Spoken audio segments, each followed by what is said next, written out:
On today's show, Apple kills the Epic dev accounts and trolls them with PubG ads. iPad rumours are going crazy, and my Apple Watch concept. This is the Apple Daily.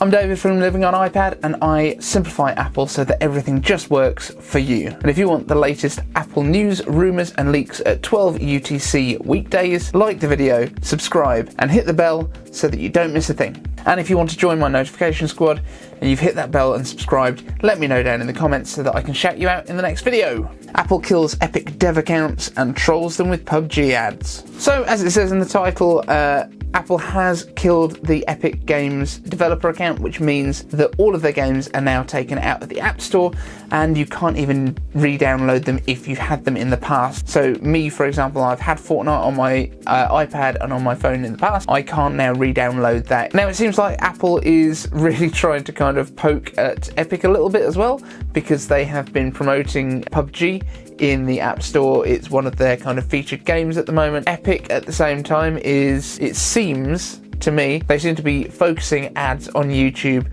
on people that are using iPhones or iPads to actually watch YouTube. So I think they're trying to kind of get that word out a little bit more, so that if people then go to the App Store because they've seen the ad, try to download it, they can't, and then people will be like, why can't I find this? And okay, I think everyone knows at this point what's going on. But just to be clear, this is probably going to be at least a year before this is actually resolved in court between Apple and Epic, so do not hold your breath for a resolution to this. But I would love to know, what are you playing instead? Are you playing Call of Duty Mobile? Are you playing PUBG? Or is there another game that you're playing on your phones and your iPads instead? Let me know down in the comments. iPad rumours are going crazy. Now, in our last show, we were talking about the iPad Air rumours, the iPad Air 4, which was looking at having the Touch ID in the top button and the iPad Pro design language and the 10.8-inch or 11-inch display. Now, there is more rumours. These are coming out from 91mobiles.com about the 8th generation iPad having a 10.8-inch display in an iPad Pro style housing, but with Face ID, not Touch ID, and with USB-C, which is all cool, and they've put inductive charging. Now, I'm not 100% sure that they actually mean inductive. I think they mean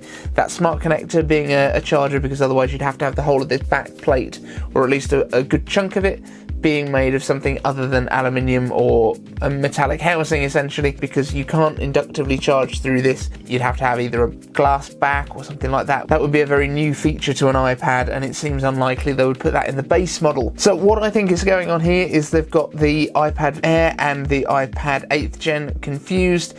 Maybe it's the other way around. Maybe the iPad Air is going to get Face ID in the end, and the 8th gen is going to get the Touch ID up top. But I would be very, very excited if, in fact, the base level iPads are getting a Pro style makeover with the smart connector, ability to use the keyboard and trackpad cases, which has been rumoured, in fact, but not with necessarily the full redesign. But I think that's probably the case. If they're going to use the very similar trackpad and keyboard case, it would make sense that they have the same form factor with the magnets and the smart connector. iPad Pro design language comes to more devices. Everything about the base level iPad rumours that I've just been going through does fit in with what we've said about the iPad Pro design language kind of rolling out across the board.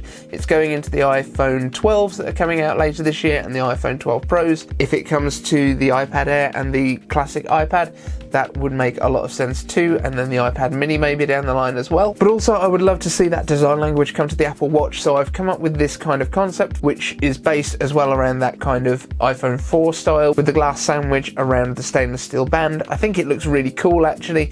I'm not a great 3D modeler, this is not what I do. However, I think it gives you an idea of exactly what I've got in mind for this. I think it would look great. If you are a 3D modeler and you would like to take this design and make it look real, please feel free. I would love to feature your work and give you a big shout out in the show. And speaking of shout outs, if you want to join my notification squad, join us in the live chat when we premiere these shows as well, then subscribe, hit the notification bell, and let me know that you have done in the comments, and I will give you a shout out in the next show. See you this afternoon. We might have another video coming today, as long as I can get it finished, and it's about Apple Silicon.